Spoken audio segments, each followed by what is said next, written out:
$250 for a rest of them. Now they're 80, 60,000. And you go, what happened? Well, everybody just aged out that remembers those. Young people don't have any memories of going to high school in a 57 Chevy, unless they're really slow and they get left back a lot. But yeah, so it's funny to see it move to, I went to this Radwood event, that's like cars from the 90s.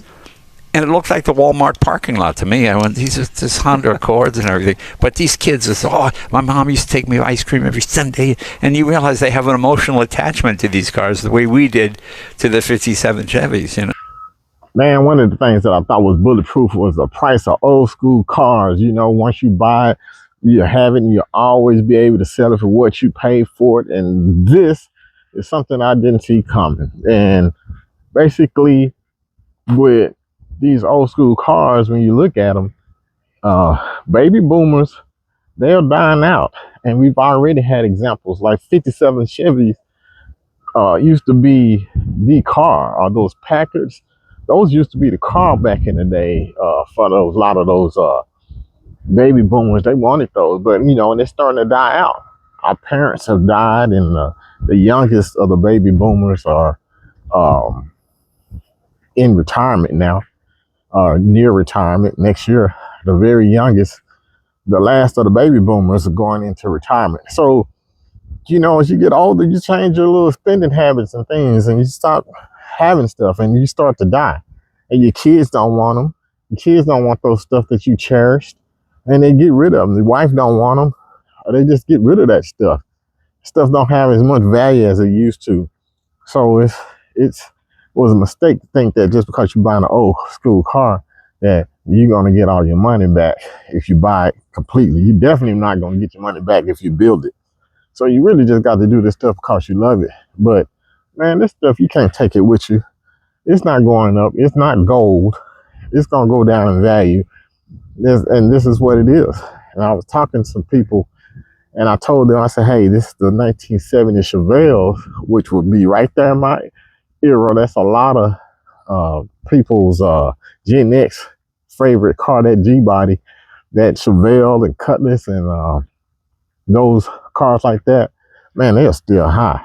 Get on the website and you'll see that those things are expensive. Even with the car that's just ready to go, I'm gonna call it a turnkey, where I can just get in it and drive off. Those cars right there, it's nothing under $50,000. Nothing. They're all up there. Talking about a turnkey, no projects, just get it and drive. You can see there it is expensive. Nothing under the $50,000 range. And they get all the way up there for, these are just regular restored cars. Nothing special, just restored.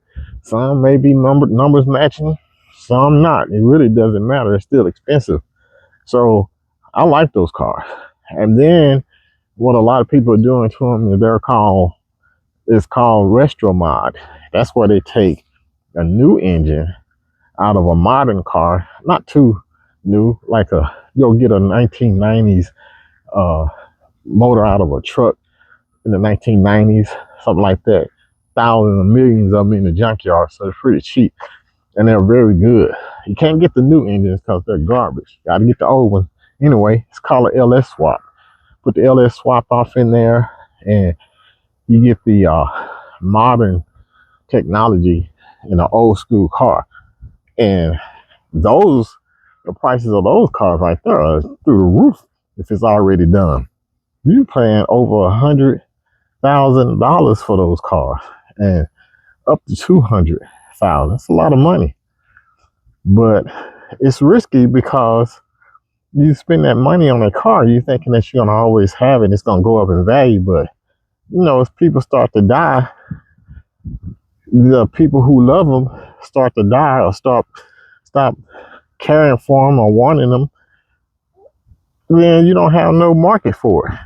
Then they die. Ain't no different than them Harley Davidson having issues because they never did recruit and make vehicles, bikes for the younger generation to replace the boomers who loved them. Now boomers are too old to ride them and dying out. And the company is dying out with it. You got to evolve.